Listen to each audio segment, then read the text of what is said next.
Hello everyone. In this video, we are going to start with one of the interesting chapter, and the name of the topic is what? Accounts of banking companies. Accounts of what? Banking companies. As per which act? Banking Regulation Act 1949, है ना? चलो फटाफट मेरे को एक बात बताओ, ये जो बैंकिंग कंपनीज होते हैं, इन सब का बाप कौन है? Who is the father of all the bank? So father of all the bank is RBI. बोले तो कौन? रिजर्व बैंक ऑफ इंडिया, है ना? ठीक है, चलो अब हम लोग इस टॉपिक को सीखने के लिए क्या करेंगे? We will divide this topic into three parts. We'll divide this topic into what? Three parts. पहले पार्ट में, फर्स्ट पार्ट में हम लोग करेंगे फॉर्मेट. क्या करेंगे हम लोग? फर्स्ट पार्ट में format. If you know, there are three different topics in our group 2 syllabus. एक है बैंकिंग, इंश्योरेंस, इलेक्ट्रिसिटी, और जो तीसरा है that is companies, company final account.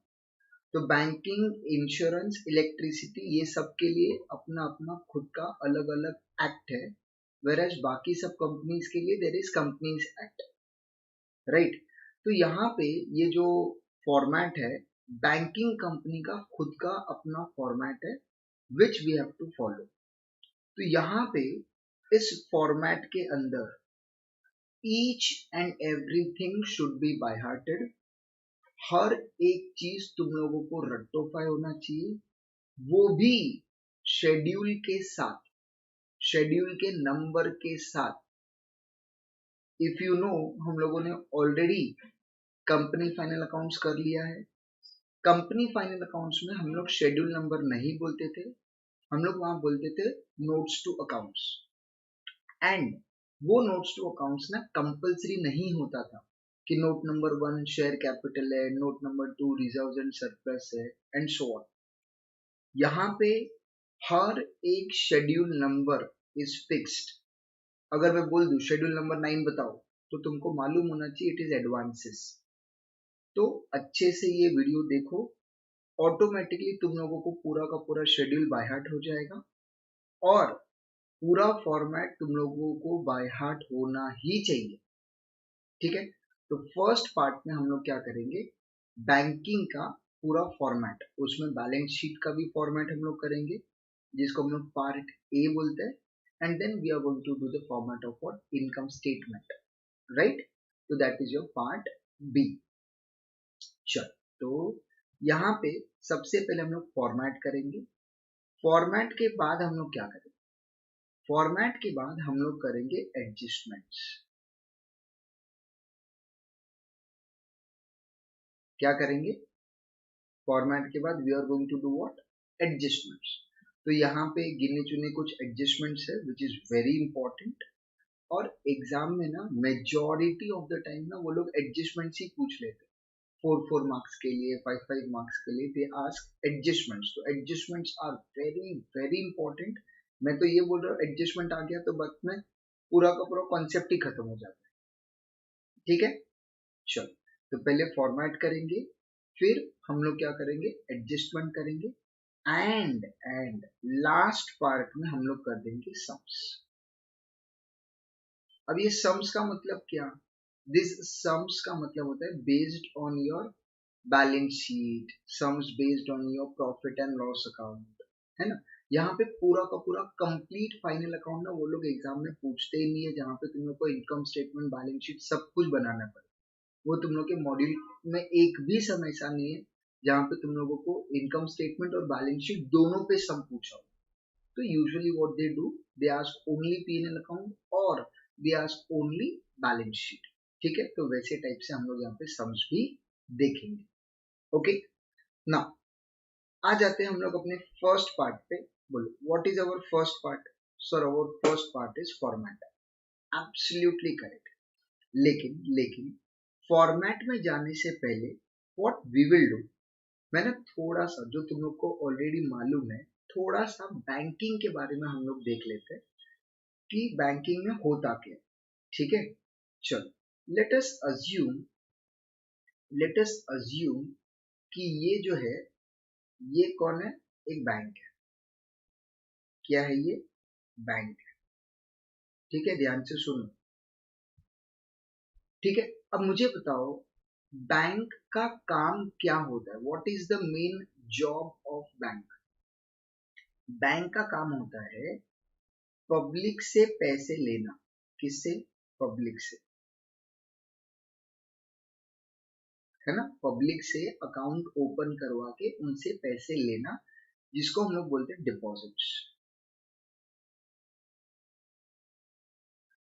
Right, अब तुम लोग अगर बैंक में जाके अकाउंट ओपन करवाओगे तो बैंक में कुछ ना कुछ पैसे तो रखोगे ना, 2000, 5000, 10,000। That is nothing but what, deposits. Right, अच्छा मुझे एक बात बताओ, ये जो डिपॉजिट्स का बात कर रहे हैं, जो पब्लिक बैंक में रखने वाला है, ये बैंक के लिए असेट है कि लाइबिलिटी। सर, बैंक ने पब्लिक से पैसे लिए तो कॉमन सेंस से वो पैसे रिटर्न तो देने पड़ेंगे, तो दैट बिकम्स द लाइबिलिटी। तो ये जो पब्लिक डिपॉजिट है वो क्या होता है, लाइबिलिटी। राइट, बैंक और किन से पैसे लेता है। सर, बैंक पैसे लेता है शेयर होल्डर्स से, जो कंपनी के ओनर्स होते हैं ना, शेयर होल्डर्स, है ना। और और बैंक किससे पैसे लेता है, अगर बैंक को फिर भी और भी पैसे कम पड़ गए ना, तो बैंक क्या करता है, बोरोइंग्स। क्या करता है, बोरोइंग्स। बोरोइंग्स मतलब वो किसी और दूसरे बैंक से, दूसरे फाइनेंशियल इंस्टीट्यूशन के पास से वो लोग क्या करते हैं, बोरोइंग्स करते हैं, मतलब वो लोग भी लोन लेते हैं। ओके, तो यहाँ पे हम लोगों ने जो शेयर होल्डर का पैसा है उसको हम लोग बोलेंगे शेयर कैपिटल। फिर बोरोइंग्स मतलब अपने लिए हमने लोन लिया हुआ है, और पब्लिक से हम लोग क्या लेते हैं, डिपॉजिट्स। ये सब के सब बैंक के लिए क्या बन गए, लाइबिलिटी। बैंक के लिए क्या बन गए, लाइबिलिटी। Right, okay. अब मुझे एक बात बताओ, अगर अगर बैंक ने पब्लिक से डिपॉजिट लिया है, तो उस डिपॉजिट के बदले में बैंक उनको क्या पे करता है। सर, अगर हम लोग ने बैंक में पैसा जमा किया है तो बैंक से हम लोगों को मिलता है इंटरेस्ट। Very good.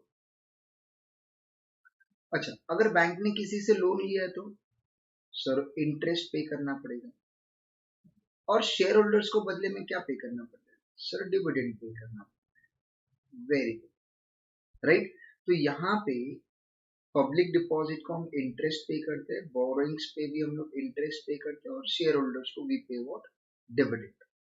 राइट, चलो देन अब हम लोग आ जाते हैं ऑन दी अदर साइड। मुझे एक बात बताओ, बैंक ने अगर इन सब लोगों से पैसे लिए तो बैंक उन पैसों का करता क्या है। सर, बैंक ना उसी पैसे से ना लोगों को लोन देता है ना, लोन्स। इसी को ना हम लोग बोलते हैं लोन्स एंड एडवांसेस। क्या बोलते हैं हम लोग, लोन्स एंड एडवांसेस। बराबर है।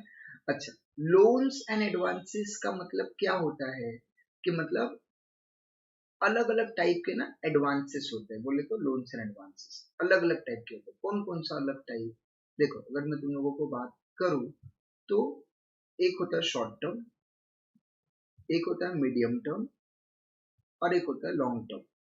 तीन टाइप के लोन देते हैं बैंक। बराबर। अच्छा, अगर मैं लॉन्ग टर्म का बात करूं, लॉन्ग टर्म, तो सीधे सीधे आ जाएगा टर्म लोन। क्या आएगा, टर्म लोन। सर, ये टर्म लोन का मतलब क्या, टर्म लोन का मतलब होता है तुमको घर लेना है तो बैंक से लोन ले लो, गाड़ी लेना है तो बैंक से लोन ले लो। राइट, तो जो 4-4, 5-5 सालों का जो लोन होता है, 15-20 ईयर्स का जो लोन होता है, that is known as what, term loan. Right.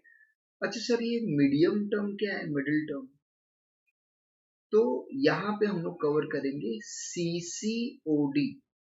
हाँ सर, ये सीसीओडी क्या होता है, सीसी का मतलब होता है कैश क्रेडिट, एंड ओडी का मतलब होता है ओवरड्राफ्ट।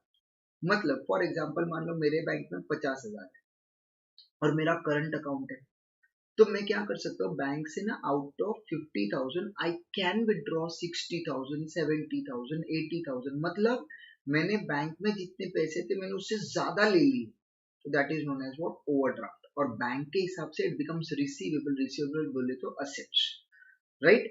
तो ये जो हम लोग लोन्स एंड एडवांसेस का बात कर रहे हैं, ये बैलेंस शीट में असेट साइड में आएगा। कौन से साइड में? Asset side, okay. एंड सबसे इंपॉर्टेंट है शॉर्ट टर्म, और ये शॉर्ट टर्म तो तुम लोगों ने 12th स्टैंडर्ड में सुना भी होगा, बिल्स परचेस्ड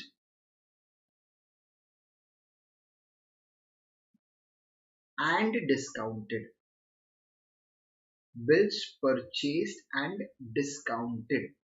सर ये 12th में नहीं सुना है नाम? अरे 12th स्टैंडर्ड में बिल्स ऑफ एक्सचेंज चैप्टर नहीं किया है? 12th छोड़ो, ग्रुप 1 में भी तो था बिल्स ऑफ एक्सचेंज।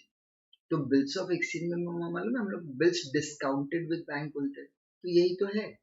तब हम लोग क्या करते थे, ड्रॉवर के पॉइंट ऑफ व्यू से एंट्री बोलते थे। यहाँ पे बैंक के हिसाब से बोलना है कि बैंक ने बिल को खरीदा, बिल्स परचेस्ड एंड डिस्काउंटेड। अब सबको पता है कि जो बिल्स ऑफ एक्सचेंज होते हैं उसका normal duration 2 month, 3 month, max to max 4 month होता है, इसीलिए it is short term, okay. चलो, इसके अलावा बैंक के पास जो पैसे हैं, बैंक उससे क्या करता है, उससे वो असेट्स खरीदेगा। क्या खरीदेगा? असेट्स खरीदेगा। और क्या करेगा? और उन्हीं पैसों को वो इन्वेस्ट करेगा।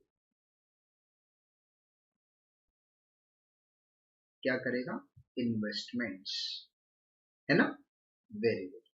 अब मुझे बताओ, अगर इन्वेस्टमेंट किया है तो बदले में बैंक को क्या मिलेगा? बैंक को मिलेगा इंटरेस्ट। अगर किसी को लोन दिया है, लोन्स एंड एडवांसेस, तो बैंक को क्या मिलेगा? सर तो भी बैंक को मिलेगा इंटरेस्ट, राइट। तो बैंक के लिए जो सबसे मेजर इनकम है, income, that is interest. And bank के लिए जो सबसे मेजर एक्सपेंस है, एक्सपेंस, भैया जी वो भी इंटरेस्ट ही है। Major income interest, major expense भी इंटरेस्ट। क्लियर? समझा ये चीज? ओके। अब हम लोग आ जाते हैं अपने फॉर्मेट पे। एक बार इसको, वीडियो को पॉज कर लो, अच्छे से पूरा चीज लिख लो, समझ लो, okay, and then we continue. चलो, अब हम लोग आ जाते हैं अपने फॉर्मेट पे। तो फॉर्मेट के लिए पहले थोड़ा सा लाइन ड्रॉ कर लेते हैं हम लोग।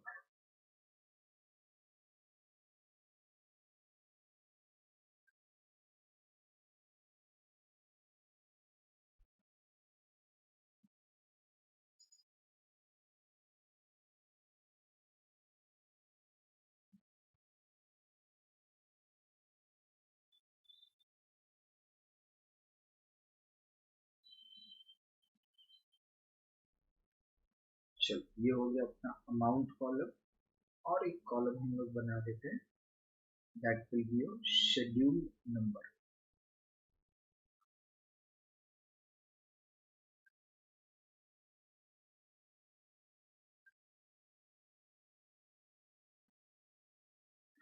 ठीक है।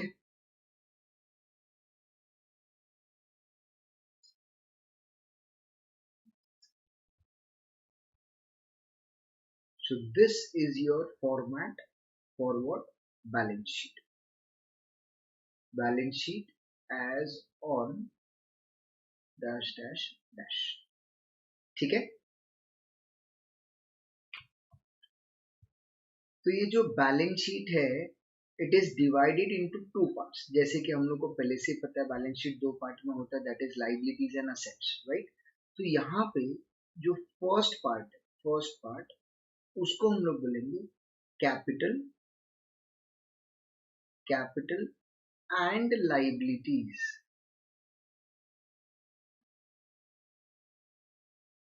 Capital and what? लाइबिलिटीज। और जो सेकेंड पार्ट है, सेकेंड पार्ट, उसको हम लोग बोलेंगे असेट्स। ठीक है। तो balance sheet again divided into two parts, one is capital and liability और दूसरा पार्ट क्या है, असेट्स। ठीक है। अब अब देखो, जैसे कि मैंने तुम लोग को पहले ही बोला, ये फॉर्मेट पूरा का पूरा बाय हार्ट करना पड़ेगा, वो भी सिस्टमैटिक ऑर्डर में, जो ऑर्डर हम लोगों को दिया उस हिसाब से, राइट। तो अब याद कैसे रखेंगे, ध्यान दो जरा, हम लोग याद ऐसे रखेंगे, देखो सी आर मतलब क्रेडिट, ठीक है, डी बी मतलब डेबिट एंड ओ मतलब अदर्स। तो याद रखने के लिए ऐसे याद रखो, C R credit, D B debit and others. ठीक है। अब इसका फुल फॉर्म लिख लेते हैं हम लोग, इसका फुल फॉर्म लिख लेते हैं। सी से क्या होगा, सी से होगा कैपिटल, आर से रिजर्व्स एंड सरप्लस, डी से देखो जरा फटाफट, डी से क्या था सर, डी से था डिपॉजिट्स, तो डी से क्या आएगा, डिपॉजिट्स, राइट। बी से क्या था, बी से सर, बी से था borrowings, right. And O is what, other, other liabilities. और ना यहां पर हम लोग लिख देंगे and provisions, other liabilities and what, provisions. तो ये एक इंपॉर्टेंट पॉइंट है, इसको याद रखना, other liabilities and what, provisions. ठीक है। तो ये अभी याद हो गया, रिपीट करो फटाफट, C R D B O. C मतलब कैपिटल, आर मतलब रिजर्व एंड सरप्लस, डी मतलब डिपॉजिट्स, बी मतलब बोरोइंग्स एंड ओ का मतलब other liabilities and provisions. Clear. चलो अब देख लेते हैं इन लोगों का शेड्यूल नंबर क्या है, what is the schedule number. Okay, सबसे पहला बोलो शेड्यूल नंबर, कैपिटल का 1, रिजर्व एंड सरप्लस का 2, राइट। देन डिपॉजिट्स का 3, borrowings 4 and other liabilities and provision schedule number 5। Okay, तो ये शेड्यूल नंबर के साथ तुम लोगों को याद रखना पड़ेगा, ठीक है। Please try to understand. देखो पहला कैपिटल है, इसमें तो याद रखने का जरूरत ही नहीं है। दूसरा रिजर्व एंड सरप्लस है, ये भी बहुत इजी है क्योंकि कंपनी फाइनल अकाउंट में भी यही सेम चीज हम लोग करते थे। अब D deposits schedule number 3, 4 borrowings schedule number 4 and other liabilities and provision schedule number 5।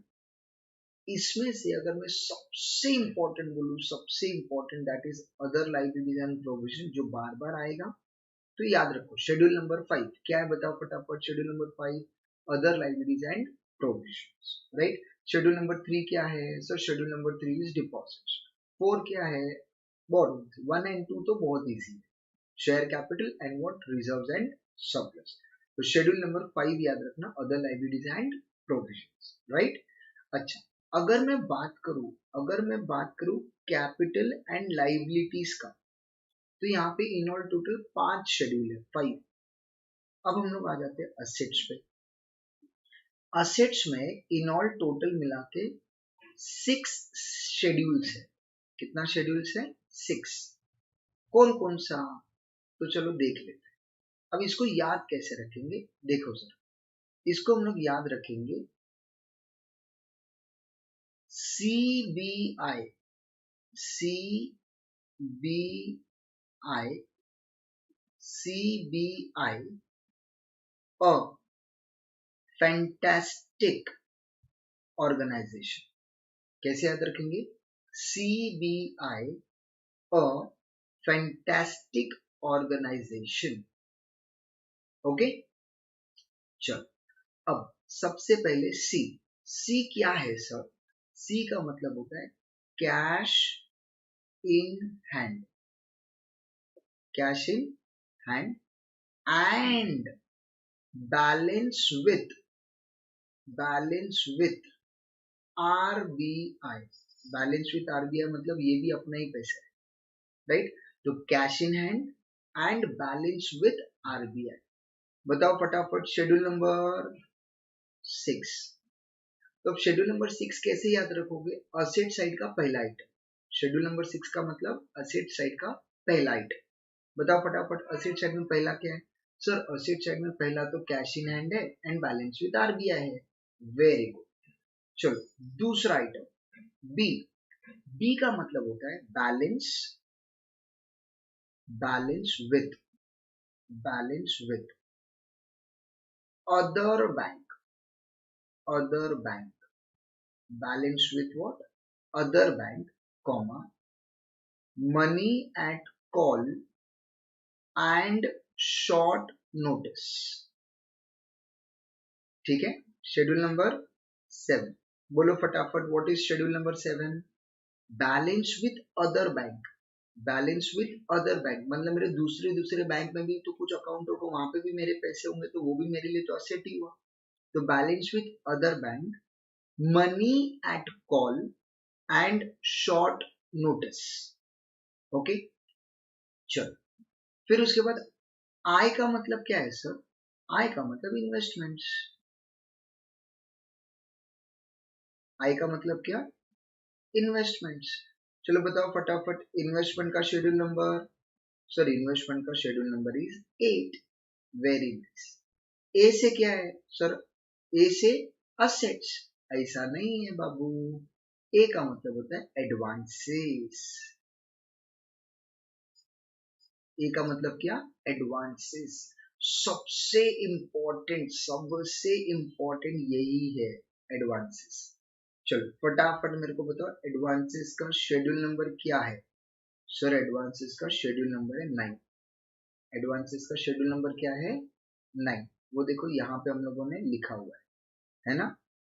यहाँ पे देखो, लोन्स एंड एडवांसेस। उसमें एक शॉर्ट टर्म है, मीडियम टर्म है और लॉन्ग टर्म। शॉर्ट टर्म बोले तो bills purchased and discounted, right?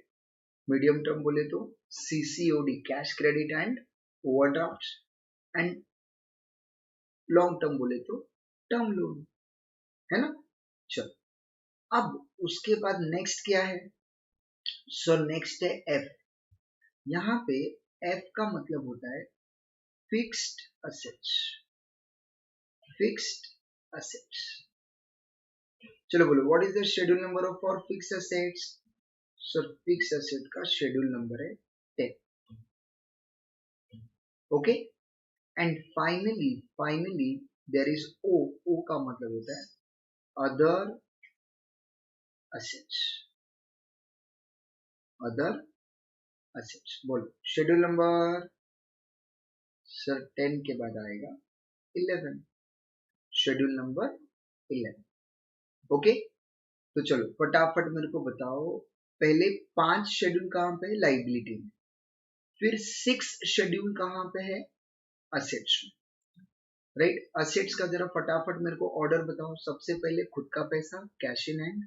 दूसरा बैलेंस विथ अदर बैंक, दूसरे बैंक में पैसा। तीसरा इन्वेस्टमेंट, कहीं पे इन्वेस्टमेंट किया है तो। चौथा advances, then fixed assets and then other assets. Okay, अब इसके अंदर इंपॉर्टेंट क्या है? What is the important one? एक तो जो सबसे इंपॉर्टेंट है दैट इज एडवांसेस, सबसे इंपॉर्टेंट। ठीक है, और जो दूसरा इंपॉर्टेंट है that is cash in hand and balance with RBI. Cash in hand and balance with RBI, बराबर है। और अदर असेट्स। अब मेरे को बताओ cash in hand and balance with RBI किसको याद नहीं रहेगा? असेट साइड का पहला आइटम। असेट साइड का पहला मतलब शेड्यूल नंबर 6। अदर असेट किसको याद नहीं रहेगा? अदर नाम आ गया मतलब लास्ट बोले तो 11। एडवांसेस याद रखना पड़ेगा 9 है। फिक्स असेट का शेड्यूल नंबर इज 10। अगर फिक्स असेट याद रखना है तो देखो, फिक्स्ड असेट 10 मतलब फिक्स असेट जो है वो पहला आइटम है जहां पे डबल डिजिट आ रहा है दैट इज 10। तो याद रखने का, फिक्स असेट बोले तो शेड्यूल नंबर 10। राइट। फिर अदर असेट्स बोले तो last number that is 11। Clear with this? Sure. अब इसी के साथ तुम लोगों का बैलेंस शीट का फॉर्मेट यहाँ पे खत्म नहीं होता, ठीक है। याद रखना, यहाँ पे बैलेंस शीट का फॉर्मेट अभी तक एंड हुआ नहीं है। तो what you have to do, देखो, एक तो यहाँ पे इनका टोटल ये वाला, ठीक है। चलो फॉर एग्जांपल मैं सिर्फ लिखने के लिए लिख रहा हूँ 1000 एंड यहाँ पे इनका टोटल, और ये टोटल भी हम लोग लिख देंगे 1000। तो फटाफट मुझे बताओ क्या लग रहा है तुमको, ये बैलेंस शीट टैली हो गया कि नहीं हो गया? यस, हो गया। ओके, बैलेंस शीट टैली करने के बाद, बैलेंस शीट टैली करने के बाद there is some other items जो तुमको यहीं पे लिखना है। क्या है वो? The first item is bills for collection. Bills for collection, sir ये बिल्स फॉर कलेक्शन क्या होता है? अरे जो बिल्स ऑफ एक्सचेंज में मान लो में 4 ऑप्शन था। एक क्या था? डिस्काउंटेड विद बैंक, तो वो हमने बिल्स परचेज एंड डिस्काउंटेड लिख दिया। मतलब दूसरा था send to bank for collection, तो यही तो है बिल्स फॉर कलेक्शन। अच्छा मुझे बताओ, बिल्स फॉर कलेक्शन बैंक के लिए असेट है या लाइबिलिटी? भैया जी ध्यान से देखो, मैंने ना तो असेट में लिखा है ना तो लाइबिलिटी में लिखा है। लेकिन लेकिन लेकिन बिल्स फॉर कलेक्शन अगर मैं थोड़ा सा तुम लोगों को याद दिलाऊं तो उसमें होता क्या, देखो, मान लो ये बैंक है, ये कौन है? बैंक है, बराबर। ये जो ड्रॉवर है वो बैंक के पास जाएगा और बैंक को ना बिल्स रिसीवेबल दे देगा। क्या देगा बैंक को? Bills receivable. अब बताओ बिल्स रिसीवेबल किसके पास है?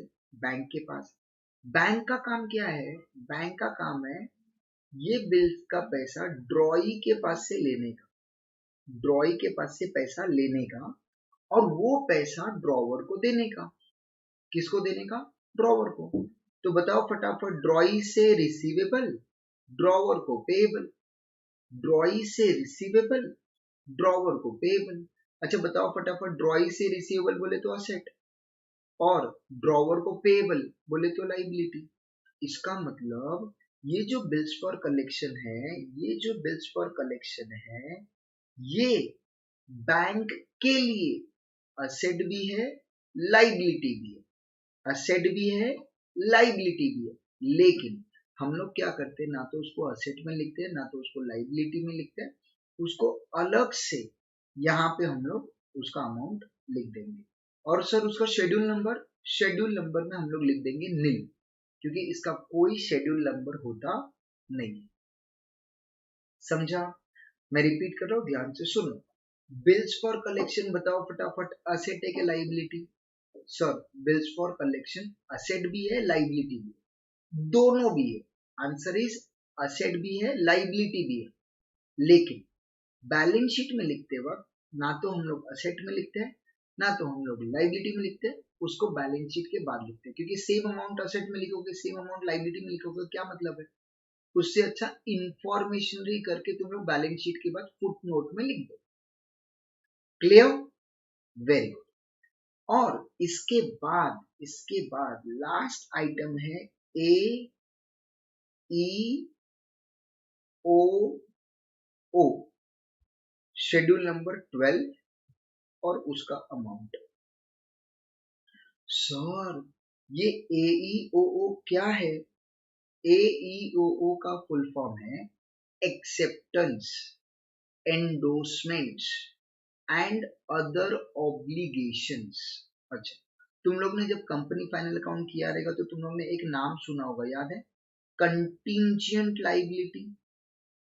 कंटिंजेंट लाइबिलिटी मतलब जो फ्यूचर हैपनिंग और नॉन हैपनिंग पे डिपेंड करता है, राइट? तो यहाँ पे ये जो AEOO है, तो बैंक क्या करता है, बहुत सारे लोगों के लिए ना गारंटर बनता है। तो जिसके लिए बैंक गारंटर बना है, अगर उसने पेमेंट नहीं किया तो किसको पे करना पड़ेगा? बैंक को करना पड़ेगा। तो दैट बिकम्स कंटिंजेंट लाइबिलिटी। अगर थर्ड पार्टी ने पेमेंट नहीं किया तो बैंक को वो पेमेंट करना पड़ेगा। ओके, इससे रिलेटेड आगे जाके हम लोग प्रॉपर एडजस्टमेंट भी करेंगे, तब हम लोग इसके बारे में डिटेल में देखेंगे। एज ऑफ नाउ वो कंटिंजेंट लाइबिलिटी है, इसीलिए उसको हम लोग ने बैलेंस शीट के फुटनोट में लिखा हुआ है, अलग से बैलेंस शीट के बाद। ओके चलो, तो ये अब जाके हो गया अपना पूरा का पूरा बैलेंस शीट का फॉर्मेट। तो फटाफट मुझे बताओ, बैलेंस शीट जो है, बैलेंस शीट को हम लोग बोलते हैं पार्ट ए, ठीक है। तो बताओ बैलेंस शीट का जो फॉर्मेट है उसमें टोटल कितने शेड्यूल है? सर टोटल देखने जाएंगे तो 12 है। टोटल कितने हैं? 12, जिसमें लाइबिलिटी में कितना है? 5, असेट्स में कितना है? 6, और लाइबिलिटी और असेट के बाद भी एक शेड्यूल नंबर है अपने पास, दैट इज शेड्यूल नंबर 12, जिसको हम लोग कंटिंजेंट लाइबिलिटी बोल सकते हैं, लेकिन बैंकिंग टर्म्स में हम लोग बोलेंगे AEOO, बोले तो acceptance, endorsements and other obligation. Okay चलो फटाफट जरा मेरे को बताओ शेड्यूल नंबर 5 क्या है? सर शेड्यूल नंबर 5 है other liabilities and provisions. Very good. Schedule number 6 क्या है? सर शेड्यूल नंबर 6 बोले तो असेट साइड का पहला item cash in and balance with RBI। Very good. Schedule number 9 क्या है? एडवांसेस। 11 बोले तो असेट साइड का last item other assets. Schedule number 12 contingent liability बोले तो AEOO। चलो बिल्स फॉर कलेक्शन का मेरे को शेड्यूल नंबर बताओ। सर उसका तो शेड्यूल नंबर है ही नहीं, there is no schedule number for what? Bills for collection. समझा? Very good. तो ये पूरा का पूरा फॉर्मेट तुम लोगों को एकदम पिट पैट होना चाहिए, ठीक है। अच्छे से इसको बाय हार्ट कर लो। अब ये बाय हार्ट करने के बाद अब हम लोग आ जाते हैं अपने नेक्स्ट फॉर्मेट में, and that is format for income statement, बोले तो प्रॉफिट एंड लॉस अकाउंट, ठीक है। चलो तो जरा मेरे को बताओ फटाफट, ये अपना शेड्यूल नंबर 3 कौन सा है? सर शेड्यूल नंबर 3 जो है ना सर, बोलो बोलो फटाफट, कैसे याद रखोगे शेड्यूल नंबर 3? सर CRD है, डी। डी बोले तो कौन? डी बोले तो डिपॉजिट्स। डी बोले तो कौन? Deposits, right. तो शेड्यूल नंबर 3 क्या है? डिपॉजिट्स। ओके चलो schedule number 4। Sir schedule number 4 है बोरोइंग्स। शेड्यूल नंबर 4 क्या है? बोरोइंग्स, है ना। हाँ चलो मेरे को बताओ शेड्यूल नंबर 7 क्या है? सर शेड्यूल नंबर 7 का मतलब होता है असेट साइड का सेकेंड आइटम। असेट साइड का सेकेंड आइटम बोले तो कौन? सर असेट साइड का सेकेंड आइटम का मतलब होता है balance with other bank. Balance with other bank, money at call and short notice, right. 8th वाला शेड्यूल नंबर कौन सा है? सर 8th वाला तो है अपना इन्वेस्टमेंट्स, 9th वाला एडवांसेस, 10 बोले तो फिक्स असेट, और 11 बोले तो अदर असेट्स। ओके चलो अब हम लोग आ जाते हैं अपने नेक्स्ट फॉर्मेट पे, that is statement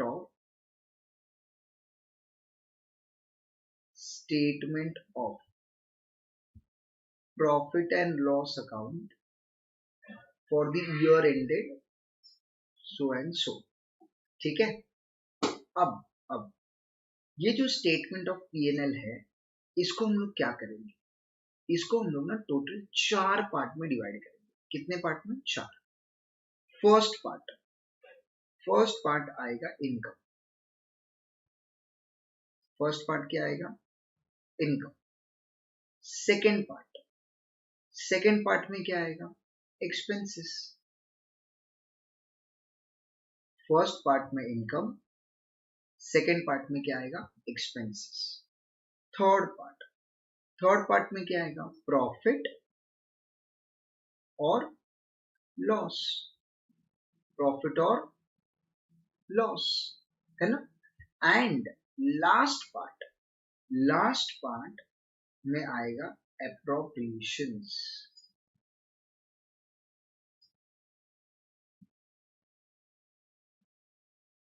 okay last part will be for what?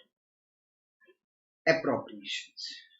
Okay, चल तो अब मुझे बताओ इनकम के अंदर सबसे मेजर इनकम कौन सा होता है? सबसे मेजर इनकम सर, अगर बैंकिंग का बात करूं तो सबसे इंपॉर्टेंट और सबसे मेजर इनकम जो होता है that is interest. Very good, तो यहां पे हम लोग लिख देंगे इंटरेस्ट, इंटरेस्ट ऑन, क्या बोलेंगे? Interest on. बोलो शेड्यूल नंबर। सर देखो बैलेंस शीट में 12 तक हो गया तो ये 13 रहेगा। Very good, interest on schedule number 13 बराबर है। ओके, इंटरेस्ट के बाद और कौन सा इनकम है? और कोई भी इनकम इंपॉर्टेंट नहीं होता है, तो वहां पे हम लोग लिख देंगे अदर इनकम, अदर इनकम्स। चलो बोलो शेड्यूल नंबर सर 13 के बाद नेक्स्ट नंबर है 14 और ये बन जाएगा तुम्हारा टोटल इनकम। क्या बन जाएगा? Total income. ओके, चलो अब ये फर्स्ट हो गया अपना इनकम वाला पार्ट। अब आ जाते हैं एक्सपेंसेस में। बोलो एक्सपेंस में सबसे इंपॉर्टेंट एक्सपेंस क्या है? सर एक्सपेंस के अंदर भी तो सबसे इंपॉर्टेंट तो इंटरेस्ट ही है। ओ वेरी गुड, तो ये क्या आएगा बताओ? इस बार इंटरेस्ट जो है दैट इज एक्सपेंस, तो हम लोग लिखेंगे इंटरेस्ट एक्सपेंडेड। क्या बोलेंगे? Interest expanded. बोलो शेड्यूल नंबर सर 14 के बाद शेड्यूल नंबर 15 आएगा। Very nice. चलो उसके बाद क्या है? सर आपने ओ लिखा क्या? सर यहाँ पे देखो, यहाँ पे इंटरेस्ट अर्न था, यहाँ पे इंटरेस्ट एक्सपेंडेड, यहाँ पे अदर इनकम। तो सर यहाँ पे मुझे लग रहा है ओ से ना अदर एक्सपेंस आएगा। ना बाबा ना, हम लोग बैंक चला रहे हैं, बैंक के लिए ऑफिस वॉफिस लगेगा कि नहीं लगेगा? कहाँ पे आएंगे तुम्हारे कस्टमर्स?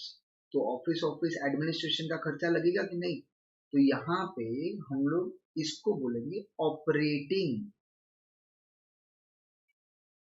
Operating expense. क्या बोलेंगे? ऑपरेटिंग एक्सपेंस, है ना? शेड्यूल नंबर 16 उसको हम लोग बोलेंगे ओ फॉर ऑपरेटिंग एक्सपेंस। ठीक है, वेरी गुड। एंड जो नेक्स्ट आइटम है that is provision, provision and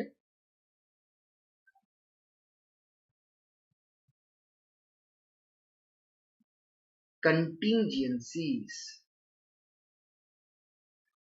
schedule number there is no schedule number, तो ये जो प्रोविजन एंड कंटिंजेंसीज होता है उसका कोई शेड्यूल नंबर नहीं है।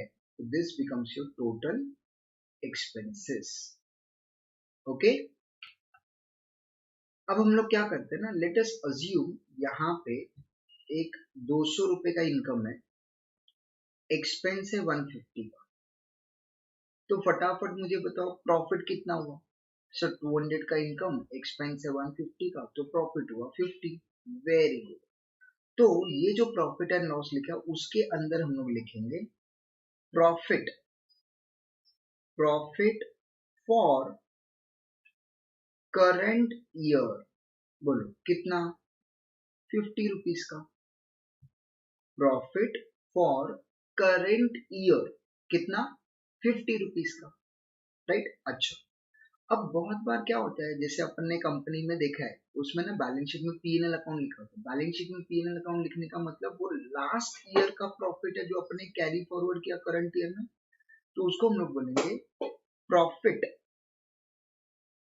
Profit brought forward. याद रखना है जो प्रॉफिट ब्रॉट फॉरवर्ड है वो कौन सी ईयर का प्रॉफिट है? लास्ट ईयर का प्रॉफिट है जो हम लोगों ने करंट ईयर में लाया है। और ये जो प्रॉफिट है ये क्वेश्चन में it will be given, question में इट विल बी गिवन। चलो हम लोग क्या करते हैं अपने एग्जाम्पल में उसको कंसीडर कर लेते हैं 10 रुपीज। तो बताओ मेरा करंट ईयर का प्रॉफिट है 50 और जो मेरा ओपनिंग पी&एल था, ओपनिंग दैट वाज 10, टोटल मिला के कितना हो गया? 6060। ओके, चलो, तो ये हो गया मेरा प्रॉफिट एंड लॉस का पार्ट, जिसके अंदर मैंने करंट ईयर का प्रॉफिट लिखा और उसके अंदर हम लोग ने ओपनिंग पीएनएल लिख दिया, opening PNL, right. Opening PNL बोले तो लास्ट ईयर का प्रॉफिट, लास्ट ईयर का प्रॉफिट नहीं दिया रहेगा तो जीरो अज्यूम करेंगे। Okay, and then there is appropriations. अब एप्रोप्रिएशन में क्या आता है, जो प्रपोज डिविडेंड होता है, जो अपन शेयर होल्डर्स को पे करते हैं, वो तो आता ही आता है, नो डाउट। लेकिन इसके अलावा और क्या आता है एप्रोप्रिएशन के अंदर, जो सबसे इंपॉर्टेंट है, that is transfer to statutory reserve, transfer to statutory reserve. और ये जो ट्रांसफर है ना, ये कंपलसरी होता है, कंपलसरी कितना, जो भी तुम्हारा करंट ईयर का प्रॉफिट है, करंट ईयर का प्रॉफिट, उसका करंट ईयर के प्रॉफिट का 25%। बोलो what is your current year का प्रॉफिट? सर करंट ईयर का प्रॉफिट है 50, उसका 25%। So as per our example that is 12.5, right. अच्छा मुझे बताओ मेरे पास टोटल प्रॉफिट कितना था? सर टोटल प्रॉफिट था 60। तो हम क्या करेंगे, ये जो 60 है वो यहाँ पे लिख देंगे। ओके, ये जो 60 है, ये 60 वो हमने यहाँ पे लिख दिया। बोलो आउट ऑफ 60 मैंने ट्रांसफर टू स्टैट्यूटरी रिजर्व कितना किया? सर 12.5। तो बताओ बैलेंस कितना बचा? 60 माइनस 12.5, दैट कम्स टू 47.5। अब ये 47.5 क्या हो गया? Balance carried forward to balance sheet. ये जो balance carried forward to balance sheet मैंने लिखा है, वो बैलेंस शीट में कहाँ जाएगा? सर ये जाएगा अपने बैलेंस शीट में schedule number 2 reserves and surplus में। कहाँ जाएगा? बैलेंस शीट में schedule number 2 reserves and surplus. कितना जाएगा? 47.5। ओके, और याद रखना यही 47.5 नेक्स्ट ईयर अगले साल वो प्रॉफिट ब्रॉट फॉरवर्ड बन जाएगा। तो ये 47.5 नेक्स्ट ईयर इस 10 की जगह पर आएगा। Am I clear? समझा? ठीक है। अब इसके अंदर एक इंपॉर्टेंट पॉइंट क्या है कि क्वेश्चन में ना बहुत बार प्रोविजन फॉर टैक्स रहेगा, प्रोविजन फॉर टैक्स। तो प्रोविजन वर्ड यहाँ पे है, तो प्रोविजन फॉर टैक्स यहाँ पे आएगा। ठीक है, प्रोविजन फॉर टैक्स हो गया, या फिर प्रोविजन ऑन एडवांसेस हो गया। एडवांसेस बोले तो जिनसे तुमको पैसा लेना है, जैसे डेटर्स के ऊपर आरडीडी कैसे क्रिएट करते थे, वैसे प्रोविजन ऑन एडवांसेस हो गया। चलो ठीक है, अभी समझ में नहीं आ रहा है, इट्स ओके, वो समझ लेंगे हम लोग। अभी हम लोग इसके बाद एडजस्टमेंट्स करेंगे तो आ ही जाएगा। Okay, but as of now तुम लोग को ये पूरा फॉर्मेट अच्छे से बाय हार्ट करो। This format is very very important. चलो फटाफट बताओ, टोटल 12 शेड्यूल किस में था? बैलेंस शीट में था। 13, 14, 15, 16 ये कहाँ पे है? अपने पीएनएल अकाउंट में है। शेड्यूल नंबर 13 बोले तो इंटरेस्ट अर्न, 15 बोले तो इंटरेस्ट एक्सपेंडेड, 14 बोले तो अदर इनकम, और 16 बोले तो operating expense, right. Provision and contingencies का कोई शेड्यूल नंबर है? There is no schedule number, right. चलो कितना percent transfer to statutory reserve compulsory है? सर 25%। किसका 25%? करंट ईयर के प्रॉफिट का, करंट ईयर के प्रॉफिट का, राइट। अच्छा सर अगर करंट ईयर में लॉस हो गया तो transfer to statutory reserve is not compulsory. Transfer to statutory reserve क्यों करते हैं? प्रॉफिट होता है तो उसमें से पैसा निकाल के रखना है, लॉस हुआ तो कहां से निकालेगा? Then in that case it is not compulsory, right. अच्छा सर अगर मुझे एक बात बताओ, अगर अगर मैं आपको ये बोलूं कि मेरे को इंटरेस्ट मिला, इंटरेस्ट, तो कहां जाएगा? कौन सा शेड्यूल नंबर? अगर इंटरेस्ट रिसीव्ड है, इंटरेस्ट रिसीव्ड कहां जाएगा? Sir schedule number 13। Very nice. अच्छा सर मुझे बताओ, अगर मैंने बोला डिविडेंड रिसीव्ड तो? सर डिविडेंड रिसीव्ड बोला तो? भैया जी डिविडेंड रिसीव्ड बोला तो भी शेड्यूल नंबर 13 में ही जाएगा। क्यों? क्योंकि तुम किसी दूसरे कंपनी में इन्वेस्ट करेगा, मान लो किसी दूसरे कंपनी के डिबेंचर में इन्वेस्ट किया तो तुमको इंटरेस्ट मिलेगा, लेकिन दूसरी कंपनी के शेयर्स में इन्वेस्ट किया तो तुमको डिविडेंड मिलेगा। बट गोल गोल घूम के वो तो तुम्हारा इन्वेस्टमेंट हुआ, वो तो तुम्हारा मेन काम हुआ। तो यहाँ पे इंटरेस्ट अर्न जो शेड्यूल नंबर 13 में हमने बोला है उसमें इंटरेस्ट रिसीव तो आएगा ही आएगा, उसके साथ में डिविडेंड रिसीव भी शेड्यूल नंबर 13 में ही जाएगा, राइट। अच्छा मुझे एक बात बताओ, मैंने बोला profit profit on sale of asset है, profit on sale of asset वो कहाँ जाएगा? सर प्रॉफिट हुआ तो ये तो असेट को बेच के हुआ ना सर, तो ये तो शेड्यूल नंबर 14 में जाएगा, अदर इनकम्स। Very nice. अच्छा कमीशन कहाँ जाएगा? कमीशन, सर कमीशन भी एक टाइप का इनकम हुआ तो ये भी अदर इनकम में जाएगा, that is schedule number 14। Absolutely correct. अच्छा मुझे बताओ loss, loss on sale of asset कहाँ जाएगा? सर असेट को बेचते वक्त लॉस हुआ तो that is one type of expense, लेकिन एक्सपेंस में ध्यान से देखोगे ना, एक है इंटरेस्ट एक्सपेंडेड, दूसरा है ऑपरेटिंग एक्सपेंस, तीसरा है प्रोविजन एंड कंटिजेंसी। तो ना इस लॉस के लिए यहाँ पे कोई जगह ही नहीं है, तो हमको क्या करना पड़ेगा, इसको ना हम लोग को शेड्यूल नंबर 14 में ना नेगेटिव बताना पड़ेगा। क्या बताना पड़ेगा? शेड्यूल नंबर 14 में नेगेटिव। नेगेटिव का मतलब क्या हो गया? वो लॉस हो गया तो ऑटोमेटिकली उसमें से वो क्या हो जाएगा? माइनस। तो ये सबसे इंपॉर्टेंट पॉइंट है, याद रखना। Loss on sale of asset, loss on sale of asset कहाँ जाएगा? शेड्यूल नंबर 14 में ही जाएगा, क्योंकि एक्सपेंस में उसके लिए कोई स्पेस नहीं है। बट शेड्यूल नंबर 14 में the sign will be what? Negative. Clear? चलो तो इसी के साथ अपना बैलेंस शीट का फॉर्मेट हो गया, पीएनएल अकाउंट का फॉर्मेट हो गया है। अच्छे से पूरे फॉर्मेट को देख लो, समझ लो, बाय हार्ट कर लो। मैं तो बोलूंगा फॉर्मेट को 2 बार लिख भी लो विदाउट सीइंग, अच्छे से शेड्यूल नंबर के साथ वो बाय हार्ट होना चाहिए। ओके।